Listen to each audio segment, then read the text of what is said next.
नमस्कार, चैनल खबर तक में आपका स्वागत है। मैं हूं गीता सैनी और अब नजर डालते हैं आज की प्रमुख खबरों पर। अलवर गुरुमुख सम्मेलन की शुरुआत 1 फरवरी से हो गई, जिसके तहत रविवार को साफ सफाई अभियान चलाया गया। इस दौरान संगत ने अलवर शहर के बस स्टैंड पर पहुंचकर साफ सफाई का कार्य किया और अभियान चलाकर लोगों को संदेश दिया कि वह भी अपने घर और शहर को साफ सुथरा रखें। इस मौके पर आयोजनकर्ता संदीप गुलाटी ने बताया कि 100वें गुरुमुख सम्मेलन आयोजित हो रहा है। यह गुरुमुख सम्मेलन करीब 15 दिन तक आयोजित होगा, जिसमें बाहर से भी लोग आएंगे। गुरुमुख सम्मेलन को लेकर आज से सफाई अभियान की शुरुआत की गई है, जिसमें बड़ी संख्या में महिला पुरुष बस स्टैंड पहुंचे और उन्होंने बस स्टैंड परिसर की साफ सफाई की। इसके अलावा उन्होंने बताया कि अलवर शहर के प्रत्येक मोहल्ले व कॉलोनी में जाकर भी साफ सफाई अभियान चलाया जाएगा। उन्होंने बताया कि साफ सफाई अभियान चलाकर लोगों को अपने घरों के बाहर साफ सफाई रखने के लिए जागरूक किया जा रहा है। यह सफाई अभियान आज शुरू हो गया है, जो 15 फरवरी तक चलेगा। वहीं गुरुमुख सम्मेलन का समापन भी 17 फरवरी को होगा। वाहिगुरु जी का खालसा, वाहिगुरु जी की फतेह। संत रहन गुरुदेव पिता डॉक्टर हरभजन शाह सिंह जी महाराज जी की रहनुमाई में ये 100वां गुरुमुख सम्मेलन अलवर में मनाया जा रहा है। इसके अंतर्गत सफाई अभियान चलाया जा रहा है और इस सफाई अभियान में हम शहर के हर एरिया में जाकर, जैसे आज हम बस स्टैंड पे आए हुए हैं, इस तरह अलग अलग एरिया में जाकर सफाई करते हैं और लोगों को ये मैसेज देते हैं कि उनको अपने आसपास सफाई रखनी चाहिए। ये एक जागरूकता अभियान है ताकि लोग देखें और जागरूक हों और सफाई की तरह अपना ध्यान रखें। कब से कब तक चलेगा सर ये प्रोग्राम 1 फरवरी से स्टार्ट हो गया है सफाई अभियान और 14 तारीख तक ये अभियान सफाई का चलेगा और जो गुरुमुख सम्मेलन है उसकी समाप्ति 17 फरवरी को होगी। आज कहाँ पर किया गया है? आज हम बस स्टैंड के एरिया में आए हुए हैं अलवर में और इस तरह हम अलग अलग एरिया में जाकर के, जैसे रेलवे स्टेशन, बस स्टैंड हो गया और बाकी एरियाज़ में जाके कवर करते हैं। आपका नाम सर? संदीप गुलाटी। अलवर 15 वर्षीय नाबालिग से दुष्कर्म के आरोपी अजय मीणा को पॉक्सो अदालत के एक न्यायाधीश जगेंद्र अग्रवाल ने 20 साल का कठोर कारावास और 28,000 रुपये के अर्थदंड से दंडित किया है। पॉक्सो कोर्ट के विशिष्ट लोक अभियोजक रोशनदीन खान ने बताया कि मामला वर्ष 2022 का था, जिसमें पीड़िता के परिजनों ने मुकदमा दर्ज कराया कि 10वीं कक्षा में पढ़ने वाली नाबालिग लड़की को बहला फुसलाकर जबरन अपहरण कर सुनसान जगह ले जाकर दुष्कर्म किया। इस पर मामला दर्ज हुआ और मामला कोर्ट में पहुंचा, जहां 17 गवाहों और 44 डॉक्यूमेंट्स प्रेषित कराए गए। मामले में दोनों पक्षों की दलीलें सुनने के बाद विशिष्ट न्यायाधीश जगेंद्र अग्रवाल ने फैसला सुनाते हुए आरोपी अजय मीणा को 20 साल का कठोर कारावास और 28,000 रुपये जुर्माने से दंडित किया है। आज विशिष्ट न्यायाधीश महोदय पॉक्सो नंबर 1 जगेंद्र अग्रवाल जी ने एक 2022 के केस में आज एक अहम फैसला दिया है। ये जो मामला था, ये जो रैनी थाने के अंतर्गत का एक मामला था, जिसमें जो पीड़िता जो थी वो नाबालिग थी और 20/9/2022 की घटना है कि ये जो मुलजिम है अजय नाम का, ये इस लड़की को लेके जाता है और इसके साथ दुष्कर्म करता है, जिसमें आज विशिष्ट न्यायाधीश महोदय ने फैसला दिया है। प्रोसिक्यूशन साइड से कुल 17 विटनेसेस को एग्जामिन करवाया गया है। कुल 44 डॉक्यूमेंट को भी परीक्षित करवाने के उपरांत दोनों पक्षों की दलील सुनने के बाद आज विशिष्ट न्यायाधीश महोदय ने 20 साल वर्ष का कठिन कारावास और 28,000 रुपये की जुर्माने से दंडित किया। कैसे घटना को अंजाम दिया सर? इसमें घटना ये रैनी थाने अंतर्गत की थी और जो पीड़िता थी उसने घटना की तायीद की और दोनों पक्षों की दलील सुनने के बाद आज ये अहम फैसला दिया है। प्रदेश के गृह राज्य मंत्री जवाहर सिंह बेडम शनिवार देर शाम अलवर सर्किट हाउस पहुंचे, जहां भाजपा नेताओं कार्यकर्ताओं ने उनका स्वागत किया। इस दौरान उन्होंने कहा कि राजस्थान सरकार ने ऐतिहासिक काम किया है। प्रदेश की पुलिस एक्शन मोड में है। गो तस्कर व ऑनलाइन ठग सहित सभी पर सख्त कार्रवाई की जा रही है। मुख्यमंत्री भजनलाल शर्मा के पदभार ग्रहण करने के बाद ही कहा कि हमारा प्रयास रहेगा राजस्थान अपराध और भ्रष्टाचार मुक्त हो, वहीं विकास की दृष्टि से नंबर 1 बने। प्रदेश में सत्ता परिवर्तन के बाद बहुत बड़ा बदलाव हुआ है। अपराध के मामले घटे हैं और राजस्थान की पुलिस मुस्तैदी से अपराधियों के खिलाफ कठोर कार्रवाई कर रही है। मुख्यमंत्री ने नकल विरोधी अभियान चलाने के लिए स्पेशल टीम का गठन किया और पिछली सरकार के दौरान जिस तरह से पेपर लीक हुए उनके लिए SIT गठित कर दी है। जो अपराधी थे उनको सलाखों के पीछे पहुंचाने का काम किया जाएगा। उन्होंने कहा कि लोकसभा चुनाव में प्रदेश की 25 की 25 सीट भारतीय जनता पार्टी की आएगी। नरेंद्र मोदी की सोच और उनके विजन के अनुरूप जनता जिस तरह से उनको स्वीकार करती है, देश में नहीं पूरे विश्व भर में नरेंद्र मोदी का डंका बज रहा है। प्रभु श्री राम सबके हैं। नरेंद्र मोदी ने करोड़ों सनातन संस्कृति को मानने वाले लोगों की भावनाओं को ध्यान में रखते हुए हमारे सबके आराध्य प्रभु श्री राम का मंदिर बनवाकर विश्व में संदेश दिया है कि हम विरासत संरक्षण करेंगे और अंतिम पंक्ति में बैठे व्यक्ति का सर्वांगीण विकास करके उसको राष्ट्र की मुख्य धारा से जोड़ने का काम करेंगे। देखिए, राजस्थान के मुख्यमंत्री आदरणीय भजनलाल शर्मा जी ने पदभार ग्रहण करने के बाद ही कहा कि हमारा प्रयास होगा कि अपराध मुक्त राजस्थान हो, भ्रष्टाचार मुक्त राजस्थान हो और विकास की दृष्टि से नंबर 1 राजस्थान बने। आप देख रहे होंगे कि सत्ता परिवर्तन के बाद प्रदेश में बहुत बड़ा बदलाव हुआ है। अपराध के मामले घटे हैं और राजस्थान की पुलिस मुस्तैदी से अपराधियों के खिलाफ कठोर कार्रवाई कर रही है। माननीय मुख्यमंत्री जी ने नकल विरोधी अभियान चलाने के लिए दस्ता गठन किया और पिछली सरकार के दौरान जिस तरह से पर्चा लीक हुए, पेपर लीक हुए, उनकी SIT गठित कर दी है और जो अपराधी थे उनको सलाखों के पीछे पहुंचाने का काम किया जाएगा। उन्होंने एंटी टेररिस्ट टास्क फोर्स ये गठित करके जो दंगाई हैं, जो आतंक फैलाने का काम करते हैं, उनके खिलाफ भी अभियान चलाने का काम किया है। अपने जिस तरह के ऑनलाइन ठगी के मामले आपने देखे होंगे, पूरे प्रदेश भर में ऐसे लोगों के खिलाफ अभियान चल रहा है। गौ तस्करों के खिलाफ अभियान चल रहा है। अवैध खननकर्ताओं के खिलाफ अभियान चला हुआ है और जो लोग मनचले लोग थे उनके खिलाफ भी एंटी रोमियो टास्क फोर्स गठित करके उनके खिलाफ भी अपराध को कम करने के लिए और अपराध को बिल्कुल ही राजस्थान से ख़त्म करने के लिए पूरे अभियान चलाए जा रहे हैं। मैं कहना चाहूँगा कि अलवर के दौरे पर हूँ। मैं भरतपुर और डीग जिले के कुछ गांवों से होकर के आया हूँ। अलवर में भी जगह जगह जब मुझे देखने को मिला कि पिछली सरकार के दौरान यहाँ गौ तस्करी की घटनाएं बढ़ी हैं, रेप के मामले यहाँ जिस तरह से हुए, गैंग रेप हुए और उन पर पर्दा डालने का काम किया गया, सारी चीज़ों से आहत होकर के लोगों ने भारतीय जनता पार्टी को समर्थन दिया है। भारतीय जनता पार्टी की सरकार पूरे राजस्थान में अमन चैन शांति कायम करेगी, कानून का राज स्थापित होगा। अलवर विश्व कैंसर दिवस पर वन मंत्री संजय शर्मा ने राजीव गांधी अस्पताल में पहुंचकर कैंसर जागरूकता रैली को हरी झंडी दिखाकर रवाना किया। इस दौरान जिला प्रमुख चिकित्सा एवं स्वास्थ्य अधिकारी श्री राम शर्मा, प्रमुख चिकित्सा अधिकारी सुनील चौहान मौजूद रहे। इस मौके पर मंत्री ने कैंसर उपचार से जुड़े थेरेपी वार्ड का भी उद्घाटन किया। वहीं मीडिया से बातचीत के दौरान मंत्री ने कहा कि कैंसर रोकथाम को लेकर बेहद जागरूकता की जरूरत है। वहीं थेरेपी सेंटर पर कैंसर से पीड़ित लोगों का थेरेपी हो सकेगी। प्लेसमेंट एजेंसी के माध्यम से संविदा कर्मियों को हटाने के मामले पर उन्होंने कहा कि अचानक अगर उनको हटा दिया जाता तो अस्पताल की व्यवस्था गड़बड़ा जाएगी, इसलिए अभी उनको PMO से बात करने के बाद आगामी व्यवस्था तक लगाया गया है। शीघ्र ही मेडिकल रिलीफ सोसाइटी की बैठक होगी, उसमें अंतिम निर्णय लेकर कार्रवाई की जाएगी। आज विश्व कैंसर दिवस है, उसके निमित्त सामान्य चिकित्सालय में हमारे जो बालक बालिकाएं जो नर्सिंग की ट्रेनिंग ले रहे हैं, उनके द्वारा कैंसर के प्रति जागरूकता लाने हेतु शहर के अंदर एक रैली निकाली जा रही है, जिसमें एक जन जागरण अभियान है कि शहर में एक तो कैंसर से किस प्रकार से लड़ा जाए, कैंसर की बीमारी होने के बाद घबराए बिल्कुल भी नहीं, धैर्यतापूर्वक उस बीमारी से लड़ने का काम हमारे जो पेशेंट्स हैं वो करें, डॉक्टर पर पूरा विश्वास करें। साथ ही साथ कैंसर के जो कारण हैं उसके प्रति भी स्लोगन के माध्यम से, नारों के माध्यम से जन जागरण अभियान नर्सिंग स्टाफ के हमारे जो बालक बालिकाएं जो नर्सिंग में ट्रेनिंग ले रहे हैं उनके द्वारा एक जन जागरण रैली अलवर शहर के अंदर निकाली जा रही है। 50 बेड का शुभारंभ। बिल्कुल, आज ये कैंसर दिवस पे एक अलवर शहर की आम जन को भी एक सौगात है। NRHM द्वारा निर्मित 1,83,00,000 की राशि से निर्मित 50 बेड का जो वार्ड है उसका लोकार्पण भी आज किया गया है, जिसमें सामान्य जो हमारे पेशेंट्स हैं उनका इलाज भी होगा और एक विशेष विंग कैंसर से जो पीड़ित हैं हमारे मरीज, उनका इलाज भी होगा। सर, कैंसर बीमारी को मिटाने के लिए जागरूकता रैली है, दूसरी तरफ नियम वेंटिलेटर दिया जा रहा है। देखिए, नियम विरुद्ध नहीं है। जिस प्रकार से हमारे वार्ड में बढ़ोतरी हुई है, साथ ही साथ यहाँ का जो आवश्यकता है 970 बेडों की हमारे पास आवश्यकता है, लगभग 550 करीब हमको स्वीकृत है।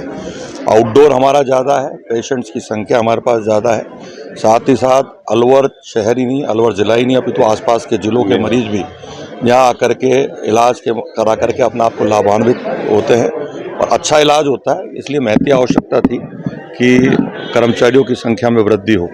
और जो प्लेसमेंट एजेंसी के माध्यम से लगे हुए थे, मुझे जब जानकारी मिली कि अगर ये हट जाएंगे तो एकदम से मरीजों को इलाज मिलने में असंभव हो जाएगा। जो वर्तमान स्टाफ है वो काम नहीं कर पाएगा, मरीजों को पूर्ण रूप से इलाज नहीं मिल पाएगा। इसलिए मैंने पीएमओ साहब को कहा था कि आप माननीय कलेक्टर साहब से बात करके और आवश्यकता लगे तो एमआरएस की मीटिंग जल्द बुला करके उसमें भी निर्णय करें, और जब तक वो बैठक नहीं हो तात्कालिक व्यवस्था के लिए हमको कर्मचारी बढ़ाने चाहिए। लेकिन 8 महीनों तक जो चलता रहा नियम विरोध, ना टेंडर जारी हुए, ना नियुक्ति पत्र जारी हुए, उसके विदाउट भी सत्यापन कर दिया गया, सारे अधिकारियों की आंख के नीचे होता रहा ये। देखिए, जो 8 महीने की बात कर रहे हैं उसके बारे में यदि कोई ऐसा विषय है तो उसके बारे में जानकारी करूंगा। और 8 महीने पहले जिनके हाथों में कमान थी उनको जनता ने नकार भी दिया। हमारा प्रयास ये है कि नियमों में शिथिलता देनी पड़े और मरीज को सुविधा मिले, उसके लिए भी हम तैयार हैं। आखिरी सवाल कि आपने कहा कि 8 महीने पहले जो जिनके हाथों में बागडोर थी उनको जनता ने नकार दिया, उसके बावजूद जो आपकी भाजपा की पार्षद हैं वो आपके शासनकाल में इस्तीफा दे रही है नगर निगम में। देखिए, मुझे जो जानकारी आई है वो आयुक्त महोदय के पास मिलने गए थे उनके पिताजी, जो हमारे पार्टी के वरिष्ठ नेता भी हैं। हो सकता है कि आयुक्त महोदय घर पे नहीं हो या किसी कार में व्यस्त हो, और जहाँ तक उन्होंने काम की कही है तो मैं और महापौर जी रिकॉर्ड दे सकते हैं। सबसे ज़्यादा वार्ड उस वार्ड में, चाहे पीडब्ल्यूडी के माध्यम से, नगर विकास न्यास के माध्यम से और नगर निगम के माध्यम से सबसे ज़्यादा काम उस वार्ड के अंदर हुआ है। अलवर कोतवाली थाना पुलिस ने चाकू लेकर घूमते हुए एक आरोपी को गिरफ्तार करके उसके कब्जे से चाकू बरामद किया है। कोतवाली थाने के सहायक उप निरीक्षक विजेंद्र सिंह ने बताया कि थाने पर मुखबिर के जरिए सूचना मिली कि एक व्यक्ति राजीव गांधी सामान्य अस्पताल के पीछे संदिग्ध अवस्था में खड़ा हुआ है, जिसके पास चाकू है।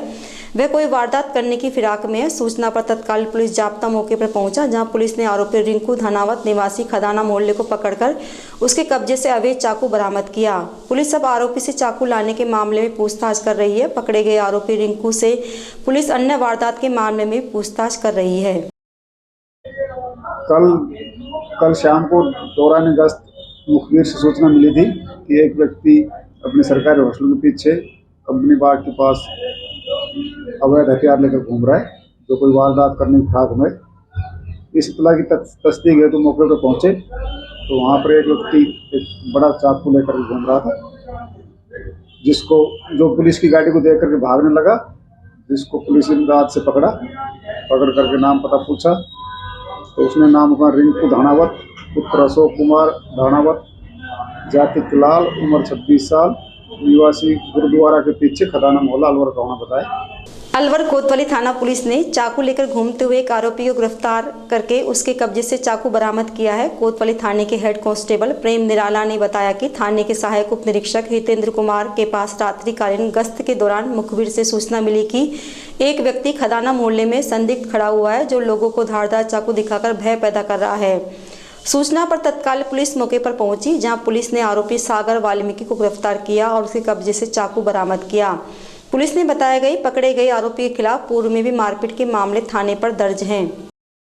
3-2 का है, जिसमें हितेंद्र सिंह साहब दौरान गश्त की सूचना मिली थी कि खदाना मोहल्ला सोलालपुरा रोड पर एक बदमाश चाकू लेकर घूम रहा है, जो जनता में भय पैदा कर रहा है। सूचना पर जाकर हितेंद्र जी में जब तक पहुंचे और पुलिस को देखकर भागने लगा और पकड़ कर लाए, जिस पर मुकदमा दर्ज हुआ और उसकी जांच माननीय हेड कांस्टेबल प्रेमचंद मुझे को दी गई है।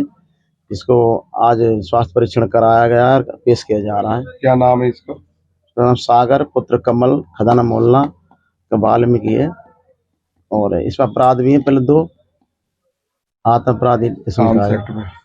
अलवर कोतवाली थाना पुलिस ने चाकू लेकर घूमते हुए एक आरोपी को गिरफ्तार करके उसके कब्जे से चाकू बरामद किया है। कोतवाली थाने के हेड कांस्टेबल ओम प्रकाश ने बताया कि थाने पर मुखबिर से सूचना मिली कि एक व्यक्ति बस स्टैंड के पास संदिग्ध खड़ा हुआ है और उसके पास चाकू है और वह कोई वारदात करने की फिराक में है। सूचना पर तत्काल पुलिस मौके पर पहुंची और आरोपी आकाश चावरिया को मौके से गिरफ्तार कर उसके कब्जे से चाकू बरामद कर लिया। पुलिस आरोपी से चाकू के बारे में पूछताछ कर रही है। कल सूचना मिली कि एक आदमी बस स्टैंड के दक्षिण गेट पर चाकू हाथ में लिए घूम रहा।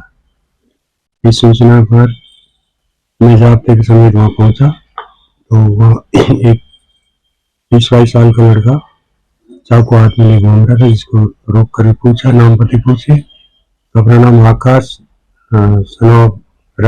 सुरेश निवासी खताना मोहल्ला बताया। इसको चाकू ले घूमने के कारण पूछा, को संतोषजनक जवाब नहीं दिया, जिसको 4/25 में गिरफ्तार कर थाने में लेके आए, मुकदमा दर्ज करा। किस प्रकार में था कुछ बताया? चलते चलते आदमी को धमका रहा था।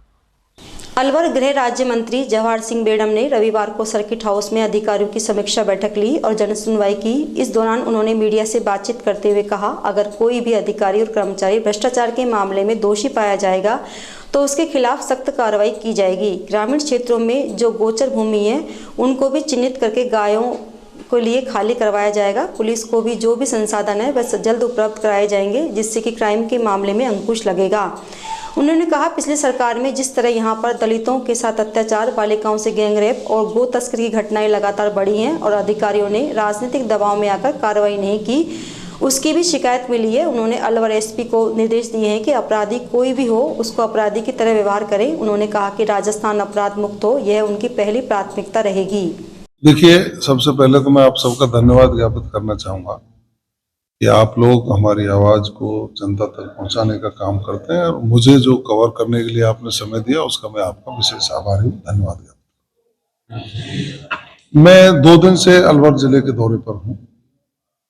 कल शाम को मैंने रामगढ़ विधानसभा में प्रवेश किया और रात को 1 बजे तक मैंने यहाँ लोगों को सुना। रात को 1:05 पर लास्ट फरियादी को मैंने सुना और उसके बाद वो अपने गंतव्य स्थान पर गए। निश्चित रूप से पिछली सरकार के समय पर यहाँ लोगों को भारी परेशानी हुई। कानून व्यवस्था की दृष्टि से यहाँ जिस तरह से गौ तस्करी की घटनाएं बढ़ी थी, यहाँ गैंगरेप की घटनाएं उस समय पर हुई थी, दलित अत्याचार बढ़े थे, अवैध खनन जोरों से यहाँ हो रहा था, साइबर क्राइम के अपराध भी बढ़े और कोई कार्रवाइयाँ राजनीतिक लोगों के और जनप्रतिनिधियों के दबाव में आकर के नहीं की जाती रही थी। उसकी मुझे ढेर सारी शिकायतें मिली हैं। मैंने एसपी अलवर को उनसे समीक्षा भी की और मैंने उनको कहा है कि अब कानून का राज स्थापित होगा, कानून सम्मत काम होंगे। जो लोग कानून हाथ में लेने का काम करेंगे उनके खिलाफ कठोर से कठोर कार्रवाई की जाए। अपराधी चाहे कितना भी बड़ा हो, किसी भी जाति धर्म किसी भी समाज का हो, अपराधी के साथ अपराधी जैसा ही व्यवहार करें। उनका स्थान सलाखों के पीछे है। अपराधियों को धरपकड़ करके उनको सलाखों के पीछे पहुंचाने का काम करें। पिछले कार्यकाल में जो गौरक्षक चौकियां हटाई गई थी, क्योंकि भारतीय जनता पार्टी का शासन था तो गौरक्षा चौकियां लगाई थी, लेकिन पिछले कार्यकाल में सरकार के दबाव में आकर के उन चौकियों को हटा लिया गया। बेरोक टोक गौ तस्करी होती रही। मैंने अभी जिला पुलिस अधीक्षक को कहा है कि वो एक एग्जामिन करें कहाँ कहाँ पुलिस लगाने की आवश्यकता है। अवैध काम करने वालों के जो रास्ते हैं उन पर पुलिस की चुस्त दुरुस्त व्यवस्था हो और उनको हम रोक सकें। कुल मिलाकर के शांति और अमन चैन स्थापित हो, भय मुक्त शासन और प्रशासन। माननीय मुख्यमंत्री जी ने पदभार ग्रहण करने के बाद कहा, अपराध मुक्त राजस्थान, भ्रष्टाचार मुक्त राजस्थान और विकास की दृष्टि से नंबर 1 राजस्थान हो। इस संकल्पना के साथ हम सब लोग काम कर रहे हैं। माननीय नरेंद्र मोदी जी का जो सपना है कि अंतिम पंक्ति में बैठे व्यक्ति को राष्ट्र की मुख्य धारा से जोड़ने के लिए जो भी लोक कल्याणकारी योजनाएं हैं उनसे लाभान्वित करने का काम करें। सरकार पूरी मुस्तैदी से उन कामों को करने की शुरुआत कर दी है। 100 दिन की जो कार्य योजना बनी है उन कार्य योजना में सभी विभागों को निर्देश जारी किए गए हैं कि हम लोक कल्याण के कामों को और आम व्यक्ति को लाभान्वित करने के जो कदम उठा सकते हैं उनको उठाएं। अभी मैंने पशुपालन विभाग, गोपालन विभाग, डेयरी और मत्स्य विभाग के अधिकारियों के साथ समीक्षा बैठक की है। जिला कलेक्टर आए थे। जिला कलेक्टर को भी मैंने प्रशासनिक व्यवस्था पर आमूल चूल मुस्तैदी करने के लिए कहा है कि व्यक्ति अधिकतर परेशान नहीं हो। जहां ऑनलाइन सिस्टम है उसको एक तरह से अपग्रेड किया जाए, सारे लोगों को लाभान्वित किया जाए और सरकारी योजनाएं उनका लाभ कैसे सुनिश्चित हो, इसके लिए नीचे तक जो हमारे अधिकारी कर्मचारी बैठे हैं उनको मुस्तैद करके लोगों तक पहुंचाने का हम काम करें।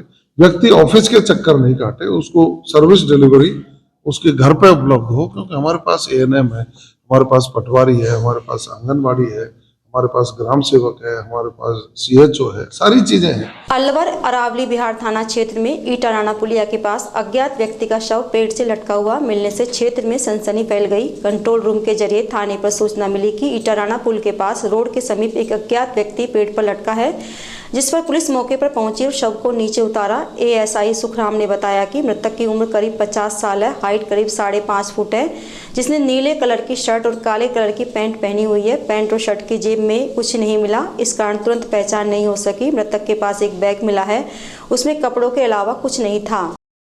टेलीफोन सूचना मिली कि एक व्यक्ति ईटाराना पुलिया के पास में फांसी लगा ली। उस सूचना पर यहाँ आए, यहाँ उसको उतारा गया, जिसकी उम्र है करीब 50 के समथिंग। क्या पहना है? पैंट शर्ट, हाइट करीब है 5-5.5। विराटनगर विधानसभा क्षेत्र के राजस्व गांव बैरकी में श्री नरसिंह जी महाराज की मूर्ति प्राण प्रतिष्ठा कार्यक्रम का आयोजन किया गया। कार्यक्रम में आए साधु संतों ने भी सभी की सुख शांति की प्रार्थना करते हुए आशीर्वाद दिया। वहीं नरसिंह महाराज की पूजा अर्चना कर क्षेत्र में सुख समृद्धि की कामना की। इस मौके पर सुल्तान बाबूलाल, रामेश्वर यादव, सीताराम हजारी मीणा, हरसौरा थाना से ASI बाबूलाल यादव, शोधान सहित बड़ी संख्या में ग्रामीण और जनप्रतिनिधि उपस्थित रहे। रामगढ़ विधानसभा का दौरा करते हुए देर शाम राज्य मंत्री जवाहर सिंह बेड़म भाजपा से प्रत्याशी रहे भाजपा नेता जय आहूजा के साथ भाजपा कार्यालय पहुंचे, जहां मंत्री ने मीडिया से रूबरू होते हुए कहा कि राजस्थान में निश्चित रूप से जनता को लगने लगा है कि अब कानून का राज स्थापित हुआ है। प्रदेश में भाजपा की सरकार बनी है और प्रधानमंत्री नरेंद्र मोदी के सपनों को पूरा करने के लिए मुख्यमंत्री भजनलाल शर्मा की सरकार ने जनता के हित में कार्य करना शुरू कर दिया है। जिस तरह से कांग्रेस राज में यहाँ जिन लोगों ने गो तस्करी, लूट, चोरी, डकैती, नकबजनी और टटलूबाजी का जो कारोबार शुरू किया, अब ये लोग इलाका छोड़कर भागेंगे और जो भी लोग इन कार्य को करेगा उसको सलाखों के पीछे इलाज किया जाएगा। भाजपा सरकार ने राजस्थान को भ्रष्टाचार और अपराध मुक्त कर विकास की दृष्टि से नंबर 1 राजस्थान बनाने का कार्य शुरू कर दिया है, जो निश्चित रूप से सुनहरा राजस्थान बनकर ही हम दम लेंगे। आज मैं नगर विधानसभा क्षेत्र के कुछ गांवों के दौरे पर था और मैंने नगर के साथ साथ रामगढ़ विधानसभा क्षेत्र के भी कुछ गांवों का दौरा किया है। भाई जय आहूजा जो हमारी पार्टी के नेता हैं वो मेरे साथ रहे, पार्टी के मंडल अध्यक्ष, अन्य कार्यकर्ता भी साथ रहे हैं। निश्चित रूप से अब जनता को लगने लगा है कि हाँ, कानून का राज स्थापित हुआ है। प्रदेश में भारतीय जनता पार्टी की सरकार बनी है। माननीय नरेंद्र मोदी जी के सपनों को पूरा करने के लिए भजनलाल जी की सरकार अब जनता के हित में काम करना शुरू कर दिया है। जिस तरह से यहाँ अन्याय अत्याचार हुआ करते थे, गो तस्करी बेतहाशा वृद्धि हुई थी पिछली सरकार के दौरान, यहाँ लूट, चोरी, डकैती, नकबजनी शुरू हुई थी, टटलूबाजी की यहाँ हर घर में जिस तरह का एक कारोबार यहाँ शुरू हो गया और भूमाफियाओं के साथ मिलकर के पिछली सरकार के लोगों ने बहुत बड़े घोटाले किए हैं। अब गौ तस्कर इलाका छोड़ करके भागेंगे, अपराध छोड़ेंगे और जो भी गौ तस्करी करने की कोशिश करेगा उसको सलाखों के पीछे उसका इलाज किया जाएगा। जो भी अपराधी हैं उनका स्थान सलाखों के पीछे है। भ्रष्टाचार मुक्त राजस्थान, अपराध मुक्त राजस्थान और विकास की दृष्टि से नंबर 1 राजस्थान बनाने का काम हमने शुरू कर दिया है। अलवर जिले के रैणी उपखंड के रैणी रोड स्थित ग्राम झाकड़ा में पथ की रक्षक पथवारी माता के मंदिर पर भव्य जागरण एवं भंडारे का आयोजन संपूर्ण ग्रामवासियों के सहयोग से किया गया। कार्यकर्ता पवन कुमार एवं दिनेश चौहान ने बताया कि रात्रि को पथवारी माता के मंदिर पर अखंड ज्योति प्रज्वलित कर रात्रि जागरण का आयोजन किया गया। संपूर्ण रात्रि भजन गायन के बाद प्रातः महाआरती कर लोगों को पंगत में बैठाकर प्रसाद वितरण किया गया। इस मौके पर नरेंद्र सिंह चौहान, सुनील कुमार तिवारी, शंभू सिंह जादौन, कैलाश चंद प्रजापत, पुष्पेंद्र कुमार शर्मा, चिरंजीव लाल, रघुवीर प्रसाद, गिरिराज प्रसाद, रामचंद्र प्रजापत, अनिल शर्मा सहित काफी ग्रामीण मौजूद रहे। राष्ट्रपति द्रौपदी मुर्मू के 14 फरवरी को दौसा जिले के मेहंदीपुर बालाजी में प्रस्तावित यात्रा कार्यक्रम के मद्देनजर तैयारियों की समीक्षा हेतु बैठक का आयोजन जिला कलेक्टर देवेंद्र कुमार की अध्यक्षता में शनिवार को बालाजी पुलिस स्टेशन में किया गया। जिला कलेक्टर देवेंद्र कुमार ने संबंधित विभागीय अधिकारियों को निर्धारित प्रोटोकॉल अनुसार आवश्यक तैयारियां निश्चित समय में करवाने के निर्देश दिए। उन्होंने तैयारियों में लगे कार्मिकों के पहचान कार्ड बनवाने, अस्थायी पार्किंग, वैकल्पिक मार्ग, प्रोटोकॉल अनुसार बैठक व्यवस्था, आवश्यक सड़क मार्गों को दुरुस्त करने, प्रोटोकॉल अनुसार ग्रीन एवं सेफ हाउस निर्माण, अस्थायी टॉयलेट व्यवस्था, बालाजी क्षेत्र में साफ सफाई की समुचित व्यवस्था, निर्धारित स्थानों पर मेडिकल टीम की तैनाती में एम्बुलेंस एवं हेलीपैड व मंदिर परिसर में निर्बाधित बिजली व्यवस्था करने के निर्देश संबंधित अधिकारियों को प्रदान किए। बैठक के पश्चात जिला कलेक्टर ने हेलीपैड स्थल, धर्मशाला एवं मंदिर परिसर का जायजा लेकर आवश्यक कार्रवाई हेतु अधिकारियों को निर्देशित किया। इस दौरान जिला कलेक्टर गंगापुर सिटी डॉक्टर गौरव सैनी, पुलिस अधीक्षक गंगापुर सिटी राजेश कुमार, अतिरिक्त जिला कलेक्टर दौसा नरेश बुनकर, अतिरिक्त जिला कलेक्टर लालसोट बीना महावर, जिला परिषद के मुख्य कार्यकारी अधिकारी धारा सिंह मीणा, अतिरिक्त पुलिस अधीक्षक शंकर लाल, उपखंड अधिकारी सिकराय डॉक्टर नवनीत कुमार, नगर परिषद आयुक्त मोहर सिंह मीणा, DOIT के संयुक्त निदेशक RS बैरवा, अधीक्षक अभियंता बिजली विभाग रामहित मीणा, मुख्य चिकित्सा एवं स्वास्थ्य अधिकारी डॉक्टर सुभाष बिलोनिया, जलदाय विभाग के अधीक्षक अभियंता KC मीणा एवं जनसंपर्क विभाग के उप निदेशक रामजीलाल मीणा सहित अन्य विभागीय अधिकारी एवं ब्लॉक स्तरीय अधिकारी उपस्थित रहे। संपूर्ण राजस्थान में डिजिटल साक्षरता की अलख जगाने का कार्य करने वाले Rajasthan knowledge corporation limited Jaipur के द्वारा आयोजित वार्षिक बिजनेस मीटिंग एवं अवार्ड कार्यक्रम के अंतर्गत करौली जिला मुख्यालय पर स्थित यूनिक कंप्यूटर्स को विभिन्न कार्यों के लिए राज्य स्तर पर 2 अवार्ड से नवाजा गया। यूनिक कंप्यूटर्स RKCL के अधिकृत सर्विस प्रोवाइडर के रूप में करौली एवं धौलपुर जिलों में कार्य कर रहे हैं। अपने कार्य को बखूबी पूर्ण करते हुए वर्ष 2023 में संपूर्ण राजस्थान राज्य में RSCIT में हुए प्रवेशों के सर्वाधिक प्रतिशत कन्फर्मेशन करवाने के लिए तीसरे स्थान के अवार्ड से नवाजा गया है। उल्लेखनीय है कि यूनिक कंप्यूटर्स को गत वर्ष भी इसी कैटेगरी में अवार्ड मिला था। यूनिक कंप्यूटर्स के योगेंद्र सिंगल ने बताया कि उन्हें पूरे वर्ष भर ज्ञान केंद्रों को नियमित प्रवेश करवाने के लिए भी चतुर्थ स्थान के अवार्ड से नवाजा गया है। सिंगल बताते हैं कि संपूर्ण राजस्थान में बड़े बड़े सर्विस प्रोवाइडर कार्य कर रहे हैं, उनके बावजूद अपनी मेहनत, लगन और नेटवर्क में कार्य करने वाले ज्ञान केंद्रों के सहयोग से संपूर्ण राजस्थान में तीसरे एवं चतुर्थ स्थान के लिए अवार्ड प्राप्त करना बड़े ही गर्व की बात है। उन्होंने कहा कि यह अवार्ड मेरे साथ कंधे से कंधा मिलाकर कार्य करने वाले सभी ज्ञान केंद्रों के सहयोग का ही नतीजा है, इसलिए इन अवार्ड्स को अपने सभी ज्ञान केंद्रों को समर्पित करता हूँ। बानसूर इलाके में इन दिनों जंगली जानवरों का आगमन होने से ग्रामीण दहशत के माहौल में है। ऐसा ही मामला बानसूर के गांव रामनगर के पास ओसपुर गांव का है, जहां एक किसान ताराचंद अपने खेत में पानी के फव्वारे की लाइन लगा रहा था, तभी अचानक एक भगेरे ने उस पर हमला कर दिया। गनीमत रही नोजल हाथ में होने से बचाव हो गया और राह चलते एक बाइक सवार ने जोर जोर से चिल्लाकर किसान को भगेरे से बचा लिया, वरना कोई बड़ा हादसा भी हो सकता था। वहीं सूचना पर बानसूर पुलिस की 112 नंबर गाड़ी पहुंची, जहां पुलिसकर्मियों ने घटना की जानकारी ली। वहीं सूचना वन विभाग को भी दी गई। वन विभाग के कर्मचारी मौके पर पहुंचकर खेत में पगमार्क ले रहे हैं। वन विभाग की टीम जांच पड़ताल करने में लगी है। अभी कुछ दिन पहले एक बाघ भी इलाके में आ गया था, जिसकी दहशत अभी तक बनी हुई है। खेत में पाइप लगा रहा था, उस टाइम में 7 नोजल लगा चुका था। 8वीं नोजल उठा रहा था तो नोजल खोल दी थी और पाइप उठा रहा था। उस टाइम मेरे ऊपर उसने वार किया, छलांग मारी और पाइप के पीछे वाले हिस्से पर पड़ा। मैं आगे खड़ा रह गया और जैसे ही मतलब मेरी आवाज़ निकली, 2 मोटार कूदे और उन्हें नोजल और वो उठाए, वो गायब हो गया। तो आपको पक्का पता है? हाँ, निश्चित वगैरह था, उनको भी पता है। कम से कम 10, 15, 20 कदम तक वो आदमी पीछे भागे हैं। तो आपके ऊपर कहीं वो नहीं, मेरे कोई चोट फेट नहीं हुई, क्यों पाइप था मेरे पास में। वापस खेत में भाग गया। हाँ, वापस खेत पे। रैनी उपखंड क्षेत्र के गढ़ी सवाईराम कस्बे में रविवार को अशोका फाउंडेशन की ओर से संचालित अंधता निवारण अभियान के तहत 24वें निःशुल्क नेत्र रोग जांच व उपचार शिविर का आयोजन रविवार को सुबह 9 बजे से दोपहर 1 बजे तक किया गया। फाउंडेशन अध्यक्ष डॉक्टर सोनिया धीरज जैन ने बताया कि फाउंडेशन सघन अभियान चलाकर अलवर परिक्षेत्र में अंधता के अंत के लिए महाअभियान चला रहा है। इसी कड़ी में यह 24वां निःशुल्क शिविर आयोजित किया गया है। भारतीय राजस्व सेवा के वरिष्ठ अधिकारी डॉक्टर धीरज जैन ने बताया कि शिविर में 170 मरीजों की आंखों की निःशुल्क जांच की गई। इनमें से 74 मरीज मोतियाबिंद ऑपरेशन योग्य पाए गए, जिनका ऑपरेशन जयपुर में निःशुल्क किया जाएगा। मरीजों को रविवार को ही बस द्वारा जयपुर भेजा गया। शिविर में प्रहलाद, सरपंच अशोक जैन, रामोतार खंडेलवाल, प्रमोद जैन, हरिया सोनी, राजेंद्र कुमार जैन, हीरालाल बैरवा, संजय शर्मा, प्रहलाद कोहली, रामराज मीणा, शिवराम मीणा, रामधन मीणा, जय लॉयंस क्लब गढ़ी सवाईराम के कार्यकर्ताओं ने योगदान दिया। सकट कस्बे की ग्राम पंचायत भवन में रविवार को निःशुल्क स्त्री रोग एवं परामर्श शिविर का आयोजन हुआ। शिविर का शुभारंभ सरपंच प्रतिनिधि फूलचंद सैनी के द्वारा विधिवत फीता काटकर किया गया। शिविर के दौरान मदान नर्सिंग होम बांदीकुई के कुशल एवं अनुभवी स्त्री रोग विशेषज्ञ डॉक्टर प्रदीप टकले एवं वरिष्ठ महिला रोग चिकित्सक डॉक्टर रश्मि शुक्ला ने अपनी सेवाएं प्रदान की। वहीं शिविर के दौरान महिला रोगियों की बीपी, खून व पेशाब की निःशुल्क जांच कर उन्हें दवाइयां वितरित की गई। शिविर प्रातः 11 बजे से दोपहर 3 बजे तक आयोजित किया गया, जिसमें लगभग 55 महिलाएं लाभान्वित हुई। इस मौके पर ML शर्मा, संगीता सैनी, अनिल शर्मा, भगवान साय सैनी सहित अन्य लोग मौजूद रहे। गृह राज्य मंत्री जवाहर सिंह बेडम बाबा लाल दास के धोख लगाकर धर्म नगरी नौगांवा पहुंचे, जहां जगह जगह ग्रामीणों ने फूल मालाओं और मिठाई खिलाकर स्वागत किया।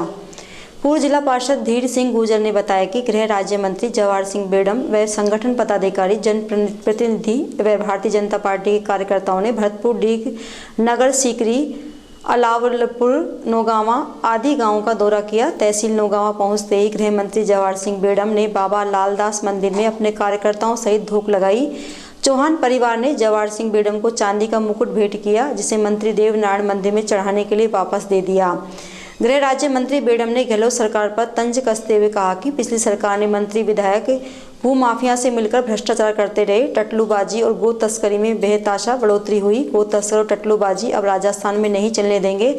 हमारा प्रयास रहेगा कि भ्रष्टाचार और अपराध राजस्थान हो। सरकार सिर्फ विकास को गति प्रदान करेगी। इस मौके पर पवन जैन, धीर सिंह गुर्जर, पूर्व जिला पार्षद ओम प्रकाश चौहान बने सिंह, भाजपा अध्यक्ष तिजारा धर्मवीर गुर्जर, राजा राम गुर्जर, अमित सांवरिया, विश्राम गुर्जर, गोली पहलवान, कर्ण चौहान, संजय जैन, सुशील गुर्जर आदि मौजूद रहे। अब मैं 6 बजे इसलिए कह रहा हूँ कि मैं जैसे ही जगने के बाद मैंने अपने नित्य क्रम से निवृत्त हुआ तो लोगों का तांता लगा हुआ था जुन सुनवाई के लिए घर पे। सुबह 6 बजे से लगातार अब 7:30 तो बज गए हैं, जनता के बीच में हूँ। विभिन्न गांवों का आज मैंने दौरा किया है। भरतपुर और डीग जिले के गांवों को दौरा किया, अलवर जिले के गांवों में गया।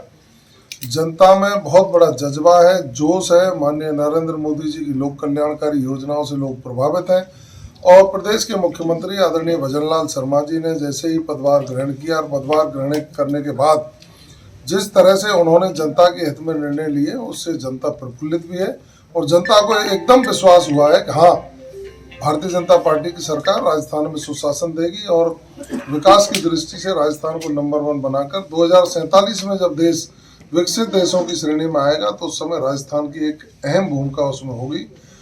लोग यहाँ त्रस्त थे पिछली सरकार के कार्यकाल में, बिजली आती नहीं थी, पानी की व्यवस्था नहीं थी, सड़कें टूटी पड़ी हैं, गौ तस्करी की घटनाएं बहुत बढ़ती थी, महिला अत्याचार हुए और एक तरह से कानून का राज खत्म हो गया था। विधायकों को वसूली अधिकारी बना दिया था।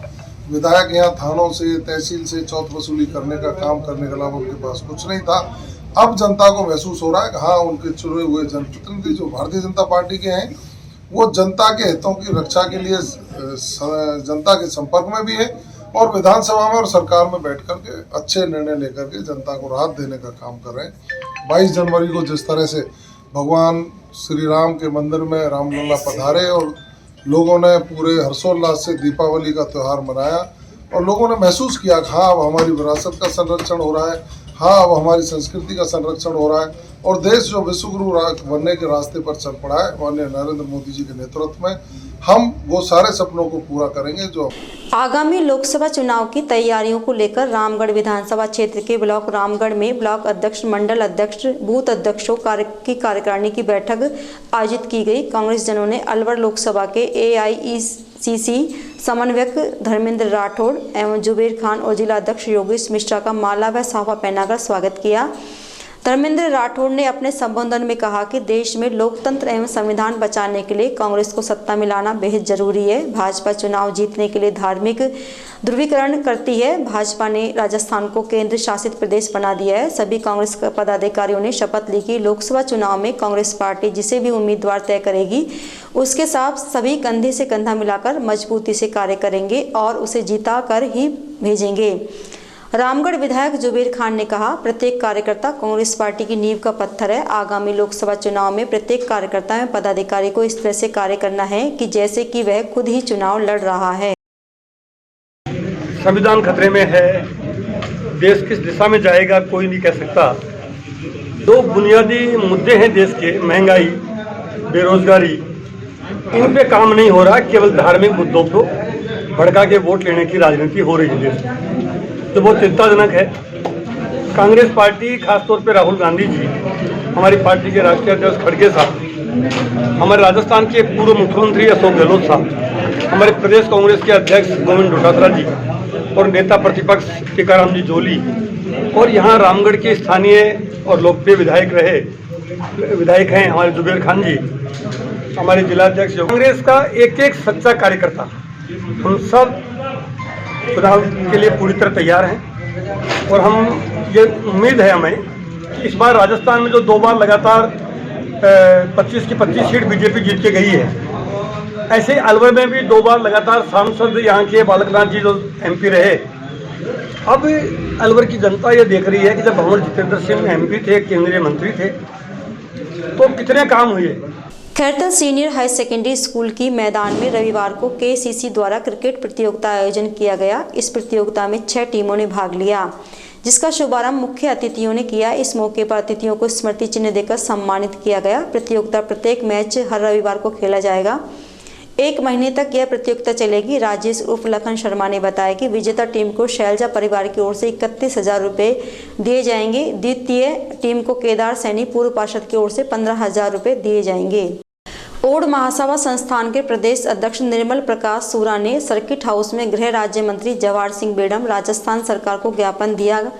ज्ञापन में मांग की गई कि राजस्थान में ओड समाज कल्याण बोर्ड का गठन किया जाए। राजस्थान में ओड समाज लगभग 25 जिलों में निवास करता है। राजनीतिक, आर्थिक, सामाजिक एवं शैक्षिक दृष्टि से अति पिछड़ा होने के कारण इस समाज का उत्थान करना सरकार का दायित्व है। ओड विकास कल्याण बोर्ड के साथ साथ प्रदेश स्तर पर ओड समाज के एक प्रतिनिधि को प्रदेश कार्य समिति में शामिल किया जाना चाहिए। वहीं प्रत्येक जिले में 1000 गज भूमि निःशुल्क देकर छात्रावास हेतु आवंटित किया जाना सुनिश्चित किया जाए। आज हम सर्किट हाउस में माननीय जवाहर सिंह बेडम राजस्थान सरकार मंत्री से मिले और प्रदेश स्तर तक की राजस्थान ओड समाज की मांग रखी, जिसमें हमने ज्ञापन में दिया कि ओड समाज कल्याण बोर्ड का गठन किया जाए। साथ में प्रदेश स्तर पर समाज के किसी प्रतिनिधित्व को प्रदेश कार्यकारिणी में लिया जाए एवं हर जिले में भी नियुक्ति दी जाए। साथ में हर जिले में एक छात्रावास है तो 1000 गज जमीन निःशुल्क दी जाए, जिसका आश्वासन देकर हमारे मंत्री जी ने आश्वस्त किया और उस पर कार्रवाई की जाएगी। जय हिंद। आज समाचार में इतना ही। दीजिए मुझे मेरी टीम को इजाज़त। नमस्कार।